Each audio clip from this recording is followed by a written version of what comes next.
ప్రభు నామానికే మహిమ కలుగును గాక. కూడి వచ్చిన మీ అందరికీ, కర్మల ఆత్మీయ సహవాస సంఘ విశ్వాసులందరికీ మన ప్రభువును ఆయన ప్రియ కుమారుడునైన యేసుక్రీస్తు వారి శ్రేష్టమైన నామంలో శుభములు మరియు అందరికీ వందనాలు. యెహెజ్కేలు గ్రంథం 44వ అధ్యాయాన్ని మనం ధ్యానం చేసుకుంటున్నాం. యెహెజ్కేలు గ్రంథం 44వ అధ్యాయం. ఇందులో ముఖ్యమైన అంశం ఏంటంటే యాజకుల బాధ్యతలు. యాజకుల బాధ్యతలు. అందులో భాగంగానే గత దినం 21 వచనాల వరకు మనం ధ్యానం చేసుకున్నాం. 22వ వచనం చదువుదాం. వారు విధవరాండ్రనైనను విడవబడిన దానినైనను పెండ్లి చేసుకొనకూడదు గాని ఇశ్రాయేలీల సంతతి వారగు కన్యలనైనను యాజకులకు భార్యలై విధవరాండ్రుగానున్న వారినైనను చేసుకొనవచ్చును. ఇక్కడ వివాహ విషయం కూడా రాయబడి ఉంది. యాజకుల యొక్క వివాహ విషయం. వారి పెండ్లి కూడా పవిత్రంగా ఉండాలి. కొరింథీయులకు రాసిన 2వ పత్రిక 6వ అధ్యాయం 14వ వచనంలో వీరు అవిశ్వాసులతో జోడుగా ఉండవద్దు అని ఉంది. ఇది వివాహమును గూర్చి చెప్పబడిన మాట. ఎందుకనంటే దుష్ట సాంగత్యము మంచి నడవడిని చెరుపుతుంది. కాబట్టి వారు ప్రభువునందు మాత్రమే వివాహం చేసుకోవాలి. మహాజ్ఞాని అయినటువంటి సొలొమోను అన్య స్త్రీలను చేసుకున్న కారణంగా వారు సొలొమోను చేత పాపం చేయించారు. ఆహాబు అన్యురాలైనటువంటి యెజెబెలును వివాహం చేసుకున్నందువల్ల ఆహాబు కుటుంబమే కాకుండా ఇశ్రాయేలు దేశమంతటా కూడా వారు బయలుదేవతలను పూజించారు. యోధా రాజైన యెహోషాపాతు కుమారుడైన యెహోరాము ఆహాబు కుమార్తె అయిన అతల్యాను చేసుకున్న కారణంగా యెహోరాము మాత్రమే కాక యోధా దేశమంతా కూడా బయలుదేవత పూజలు ఆరంభమయ్యాయి. ఈ రీతిగా సరికాని వివాహముల ద్వారా నష్టాలు ఉన్నాయి. కాబట్టి దేవుని పిల్లలు దేవుని ఎరిగిన వారిని వివాహం చేసుకోవడం అనేది ఆశీర్వాదకరం. ఇంకా 23వ వచనం మనం చదివితే, ప్రతిష్ఠితమైనదేదో ప్రతిష్ఠితము కానిదేదో పవిత్రమైనదేదో అపవిత్రమైనదేదో కనుగొనుటకు వారు నా జనులకు నేర్పాలి. ప్రతిష్ఠితమైనది, ప్రతిష్ఠితము కానిది, పవిత్రమైనదేదో అపవిత్రమైనదేదో లేవీలే జనులకు నేర్పించాలి. వారు భయభక్తులు కలిగి సత్యము గల ధర్మశాస్త్రాన్ని బోధిస్తూ దుర్బోధను ఏమాత్రము చేయక అనేకులను దోషముల నుండి త్రిప్పాలి. యాజకులు యెహోవా దూతలు కనుక జనులు వారి నోట ధర్మశాస్త్ర విధులను నేర్చుకుంటారు. కాబట్టి వారు జ్ఞానమును బట్టి బోధించాలి. కాబట్టి యాజకులు యథార్థమైన ప్రవర్తన గలవారే సత్యాన్ని బోధిస్తూ అనేకులను దేవుని వైపు త్రిప్పాలి. ఈనాడు మనం కూడా రాజులైన యాజక సమూహం. మనం కూడా పరిశుద్ధ గ్రంథంలో ఉన్నటువంటి వాక్య సత్యాన్ని బోధిస్తూ అనేకులను దేవుని వైపు త్రిప్పాలి. అనేకులను దేవుని వైపు త్రిప్పాలి. బర్నబా సత్పురుషుడు, విశ్వాసముతోను పరిశుద్ధాత్మతోను నింపబడినవాడు.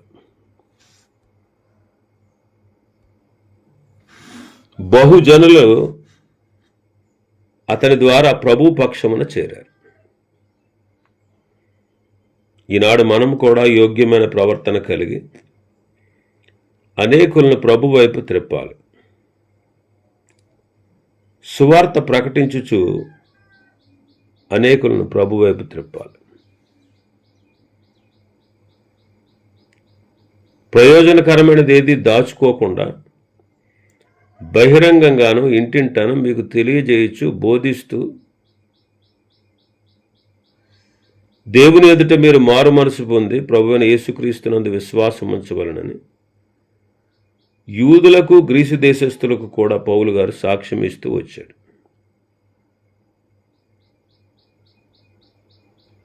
కాబట్టి లేవీయులు ప్రతిష్ఠితమైనదేదో, ప్రతిష్ఠితము కానిదేదో, పవిత్రమైనదేదో, అపవిత్రమైనదేదో జనులకు నేర్పాలి.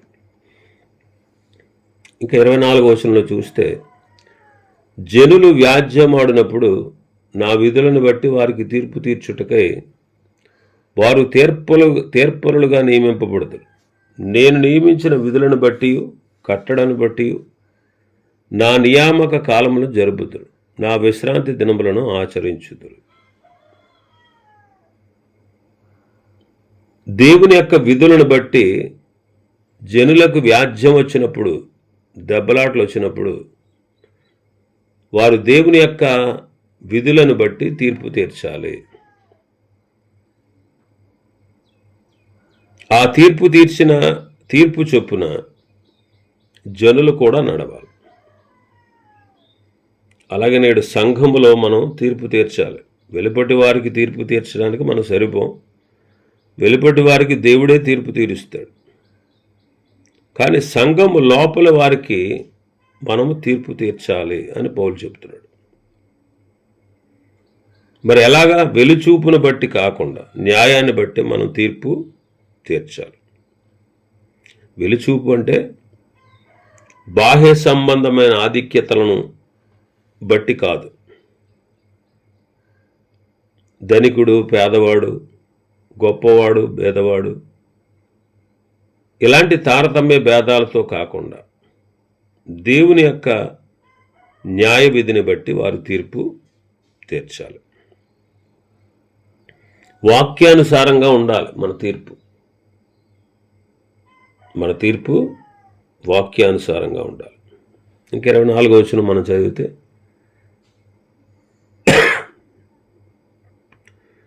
నా విశ్రాంతి దినములను, నియామక కాలములను జరిపించాలి, ఆచరించాలి అన్నాడు. నియామక కాలం అంటే పండుగలు, విశ్రాంతి దినం అంటే శనివారం. మరి ఆ దినములలో లేవీయులు వీటిని ఆచరించాలి. ఈ దినాల్లో మనం పండుగలు, విశ్రాంతి దినము అను ఛాయ క్రింద మనం ఉండాల్సిన అవసరం లేదు. ఎందుకనంటే నిజస్వరూపం క్రీస్తులో ఉంది. నిజమైన విశ్రాంతి క్రీస్తులో అన్ని విధాల మనకు దొరికింది. ఎలా వచ్చింది? ప్రయాసపడి భారం మోసుకున్న సమస్త జనులారా నా యొద్దకు రండి, నేను మీకు విశ్రాంతి కలగజేస్తాను అన్నారు. ప్రభు యొద్దకు వచ్చి వారి పాపాలని ఆయన క్షమించుట ద్వారా విశ్రాంతి దొరికింది. మత్తయి సువార్త 11వ అధ్యాయం 28-29 వచనాల ప్రకారం ప్రభు యొద్ద నేర్చుకునుట ద్వారా అనుదిన జీవితంలో మన ప్రాణములకు విశ్రాంతి దొరుకుతుంది. కాబట్టి ఆయనే మనల్ని పాప మరణముల నియమము నుండి విడిపించి విశ్రాంతిని దయచేశాడు. పండుగలు సంతోషానికి గుర్తు. అలాగే ఈనాడు రక్షణ పొందిన మనం పాపక్షమాపణ పొందిన మనం ఆయన బిడ్డలమై చెప్పన సఖ్యము మహిమాయుక్తమైన సంతోషము గలవారమై ఆనందిస్తూ ఉన్నాం. కాబట్టి ప్రభు మనలను రక్షించి మనకు ఆ విశ్రాంతిని, సంతోషాన్ని అనుగ్రహించారు. ఇంకా 25వ వచనం మనం చదివితే మన భాగంలో, తండ్రి దియు, తల్లి దియు, కుమారుని దియు, కుమార్తె దియు, సహోదరుని దియు, పెండ్లి కాని సహోదరి దియు శవమును ముట్టి అంటుపడవచ్చును. అయితే మరి ఏ మనుష్య శవమును గాని ముట్టి అంటుపడకూడదు. పాత నిబంధన కాలంలో శవమును ముట్టుట వలన అపవిత్రత కలుగును. ఈ దినములలో శవము అంటే ఏంటి? మనలో ఉన్న పాత జీవితం, మనలో ఉన్న శరీర ఇచ్ఛలు, వాటిని అనుసరించి మనం నడిచామనుకోండి, మనకు అపవిత్రత కలుగుతుంది.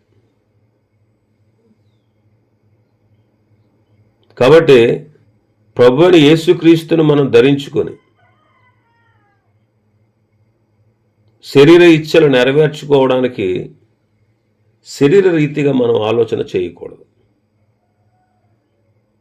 అందుకే గలతీ పత్రికలో చదువుతాం, క్రీస్తు యేసు సంబంధులు శరీరమును దాని ఇచ్ఛలతోనూ దురాశలతోనూ సిలువ వేసి ఉన్నారు. మీరు ఆత్మానుసారంగా నడుచుకుంటే శరీర ఇచ్ఛలు నెరవేర్చరు అంటాడు. ఒకవేళ అంటుపడ్డారనుకోండి, 26, 27 వచనాలు, ఒకడు అంటుపడి శుచిర్భూతుడైన తరువాత 7 దినములు లెక్కించి పరిశుద్ధ స్థలంలో పరిచర్య చేయుటకై లోపలి ఆవరణంలోని పరిశుద్ధ స్థలంలోకి వచ్చినవాడు అతడు తన కొరకు పాప పరిహారార్థ బలి అర్పించాలి. ఇదే ప్రభువైన యెహోవా వాక్కు. 7వ దినమున వాడు పాప పరిహారార్థ బలి అర్పించాలి. మరి ఈ దినాల్లో ఎవరైనా ఏ విధమైన అపవిత్రతకు, పాపానికైనా చోటించి పాపులైతే, అపవిత్రులైతే, వారి పాప పరిహారం కొరకు ప్రభువైన యేసుక్రీస్తు వారు చేసిన బలి సరిపోద్ది. ఆయనే మన పాపములకు శాంతికరమే అన్నాడు. మన పాపములను మనం ఒప్పుకుంటే ఆయన క్షమించి సమస్తమైన దుర్నీతి నుండి మనల్ని విడిపించి పవిత్రులనుగా చేస్తాడు. కాబట్టి అతిక్రమములు దాచిపెట్టి వాడు వర్ధిల్లడు, వాటిని ఒప్పుకొని విడిచిపెట్టిన వాడు కనికరాన్ని పొందుతాడు. కాబట్టి శవమును ముట్టుట అంటే ఏంటంటే అర్థం ఏంటంటే, ఈ దినాల్లో మన పాత జీవితపు అలవాట్లు, మన శరీర ఇచ్ఛలు, వాటి వలన మనం అపవిత్రత కలగకుండా మనం జాగ్రత్త పడాలి. ఒకవేళ అపవిత్రత కలిగితే తప్పనిసరిగా ప్రభు యొక్క బలి మనకు సరిపోద్ది. కాబట్టి పాప పరిహారం కొరకు మనం ప్రభు సన్నిధిలో మన తప్పిదాలు, అతిక్రమాలు ఒప్పుకొని విడిచిపెట్టాలి. ఇంక 28వ వచనంలో మనం చూస్తే, వారికి స్వాస్థ్యమైన ఏదనగా నేనే వారికి స్వాస్థ్యం, ఇశ్రాయేలీయులలో వారికి ఎంత మాత్రమును స్వాస్థ్యము ఇయ్యకూడదు, నేనే వారి స్వాస్థ్యము అంటున్నాడు. వారికి స్వాస్థ్యము దేవుడే. ఇశ్రాయేలీయులకు అందరికీ స్వాస్థ్యాలు ఉన్నాయి. ప్రతి గోత్రమునకు స్వాస్థ్యాన్ని ఇచ్చాడు దేవుడు. ఇశ్రాయేలీయుల పెద్దలకు, ప్రధానులకు కూడా స్వాస్థ్యాలు ఉన్నాయి. కానీ యాజకులకు, లేవీయులకు స్వాస్థ్యములు లేవు. ఎందుకనంటే వారు కేవలము దేవుని మీదే ఆధారపడాలి. ఈ సందర్భంలో మనం చూస్తే యాజకులు, లేవీయులు సంపూర్ణంగా సువార్తకు, సంపూర్ణంగా పరిచర్యకు సమర్పించుకున్న వారికి సూచనగా ఉన్నారు. కాబట్టి ప్రభువు యొక్క సువార్తను బోధిస్తూ ప్రభు సేవకు అంకితం చేసుకునేవారు కేవలం ప్రభు మీద ఆధారపడాలి. వారి గురి ప్రభువే. వారి అవసరాలు తీర్చేవాడు కూడా ప్రభువే. ఇంకా మనం చూస్తే 29-30 వచనాలు వారి పోషణ గురించి మాట్లాడుతున్నాడు. నైవేద్యములను, పాప పరిహారార్థ బలిమాంసమును, అపరాధ పరిహారార్థ బలిమాంసమును వారికి ఆహారమవును. ఇశ్రాయేలుల చేత దేవునికి ప్రతిష్ఠితములగు వస్తువులన్నీ వారి. మీ ప్రతిష్ఠితార్పణములన్నిటిలోనూ, తొలుచూలు వాటన్నిటిలోనూ మొదటివి, ప్రథమ ఫలములన్నిటిలోనూ మొదటివి యాజకుల వగును. మీ కుటుంబములకు ఆశీర్వాదము కలుగునట్లు మీరు ముందుగా పిసికిన పిండి ముద్దను యాజకులకు ఇయ్యవలెను. వారి పోషణ గురించి చెబుతున్నాడు. ఇశ్రాయేలీలు ఇచ్చు అర్పణలు, ఇశ్రాయేలీల చేత దేవునికి ప్రతిష్ఠితములకు వస్తువులు, తొలిచూలులు, ప్రథమ ఫలాలు మొదటివన్నీ కూడా యాజకులవే. ఇశ్రాయేలీలు ఇచ్చే భాగాలు, దశమ భాగాలన్నీ లేవీలకు, యాజకులకు బరువు అర్పించేవారు, పరిచారకులకు ఇవ్వాలి.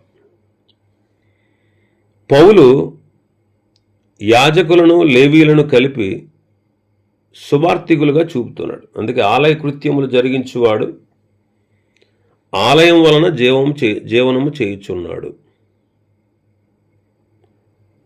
లేవీలు బలిపీఠం యొద్ద కనిపెట్టుకునిండివారు, బలిపీఠం దగ్గర కనిపెట్టుకునేవారు బలిపీఠంలో పాలివారై ఉన్నారు అంటాడు కొరింథీయులకు రాసిన మొదటి పత్రిక 9వ అధ్యాయంలో. కాబట్టి వీరు యాజకులు. బలిపీఠం మీద అర్పించు అర్పణలన్నీ, ఇందులో దహించబడక మిగిలిన ఉన్నవన్నీ కూడా యాజకుల పోషణ కొరకు ఇవ్వాలి. అలాగే సువార్త ప్రకటించేవారు సువార్త వలన జీవించాలని ప్రభువు నియమించాడు. కాబట్టి ఇక్కడ సువార్తికులను గూర్చి మాట్లాడుతున్నాడు. మరి సువార్త అందరూ ప్రకటించాలి. మరి అందరూ సువార్తికులు అంటే కాదు, సువార్తికులు కొందరే. కాబట్టి వారి పోషణ సంఘముల మీద ఉంది. పౌలు సువార్త సేవలో ఉండగా ఇతర సంఘముల వారు పౌలుకు సహాయం చేస్తూ వచ్చారు. మాసిదోనియా సంఘస్థులు వచ్చి సహాయపడ్డారు. అందుకే వాళ్ళ గురించి రాస్తూ, వారు నిరుపేదలు అయినా సరే వారి దాతృత్వం బహుగా విస్తరించెను. కాబట్టి మనం దేవుని కొరకు ఎంతగా ఖర్చు పెడితే పరలోకంలో మనకంత బహుమానం ఉంటుంది. అందుకే మీరు పరలోకంలో మీ కొరకు ధనమును కూర్చుకొనుడి అన్నాడు. సామెతల గ్రంథకర్త అంటాడు, వెదజల్లి అభివృద్ధి పొందిన వారు ఉన్నారు, తగిన దానికంటే తక్కువ ఇచ్చి లేమికి వచ్చేవారు కూడా ఉన్నారు అంటాడు. కాబట్టి మాసిదోనియా సంఘం అంటే వాటిలో ముఖ్యమైనది ఫిలిప్పి పట్టణం. ఫిలిప్పి సంఘస్థులు మాటి మాటికి పౌలుకు సహాయం చేస్తూ వచ్చారు. సంఘంలో ఇచ్చే ఈవులు సువార్తికులకు, పేదలకు, విధవరాండ్రకు కూడా వారు ఇచ్చినట్టుగా మనం చూస్తాం. కానీ ముఖ్యమైన బాధ్యత ఏంటంటే మనం సువార్తను ప్రకటించాలి. ఎవరైనా సరే సువార్త ప్రకటించవలసిన బాధ్యత మన మీద ఉంది. దేవుని కొరకు మనం ఇచ్చుటను గూర్చి క్రొత్త నిబంధనలో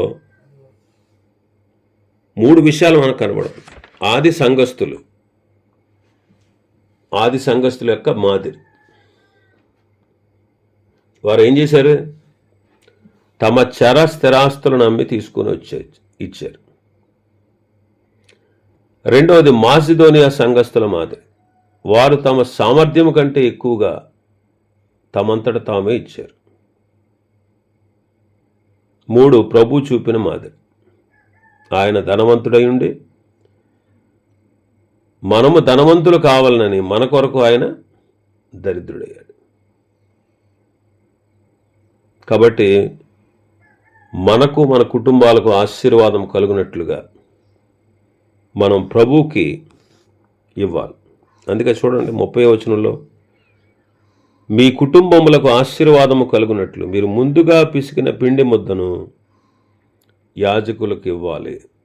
అందుకే చాలా సంఘాల్లో, చాలా స్థలాల్లో ప్రతిదినం భోజనం సిద్ధపరిచేటప్పుడు బియ్యములో చారెడు బియ్యం తీసి ప్రతి ఉదయం సాయంకాలం అందు తీసి ఒక సంచిలో ఉంచి ఆదివారం నాడు తీసుకుని వచ్చి సువార్థికులకు ఇవ్వడాన్ని మనం చూస్తాం.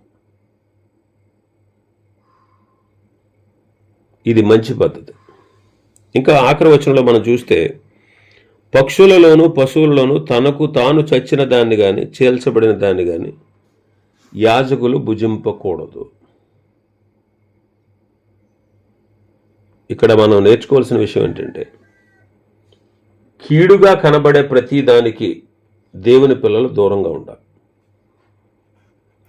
ఈ విధులన్నిటినీ మనం నేర్చుకున్న విషయాలను బట్టి మనం ఆలోచన చేస్తే, ఆయన పిల్లలైనటువంటి మనం చిన్న లోపం కూడా లేకుండా పవిత్రంగా మనం జీవించవలసిన వారంగా ఉన్నాం. ఆనాడు యాజకులు లేవీలు, ఈనాడు మనకే సాదృశ్యం. ఈనాడు మనమందరం కూడా రాజులైన యాజక సమూహం. మనకు కూడా మన బాధ్యత ఉంది. మనం అందరం కూడా సువార్త ప్రకటించవలసిన వారమే. ఒకవేళ సువార్త ప్రకటించకపోయినా సువార్త ప్రకటించే వారికి మనం సహకారులుగా ఉండాలి. సువార్త ప్రకటించబడేటువంటి సంఘానికి మనం సహకారులుగా ఉండాలి. ఉండి దేవుని పని జరిగింది. అసలు ప్రభువు నిన్ను పుట్టించింది ఎందుకో, నిన్ను రక్షించింది ఎందుకో నువ్వు గ్రహించాలి, గుర్తించాలి. కేవలం మన కోసమే బ్రతకడం కాదు. నేను, నా కుటుంబం, నా పిల్లలు, ఇది కాదు మన జీవన విధానం. అసలు నిన్ను ప్రేమించాడు ప్రభు, రక్షించాడు, నిన్ను తన సొత్తుగా చేసుకున్నాడు. ఎందుకు? అనేకుల రక్షణ కొరకు నువ్వు కృషి చేస్తావు. నీకు చేతనైన విధంగా నువ్వు పరిచర్యకు సహకారిగా ఉండాలి. ఒకవేళ నువ్వు వెళ్ళలేకపోతే, నువ్వు చేయలేకపోతే చేసేవారికి నువ్వు సహకారిగా నిలవాలి. చేసేవారిని ప్రోత్సహించి వారిని పంపించాలి. ఇది ప్రభు మనకు నేర్పించిన మాదిరి. ఇవి ఈ అధ్యాయంలో ఉన్నటువంటి విషయాలు. ప్రభు చిత్తమైతే ఎప్పుడైనా మరొక అధ్యాయాన్ని ధ్యానం చేసుకుందాం. దేవుడి వర్తమాన వాక్యాన్ని మన వినికిడిలో ఆశీర్వదించును గాక. ఆమేన్.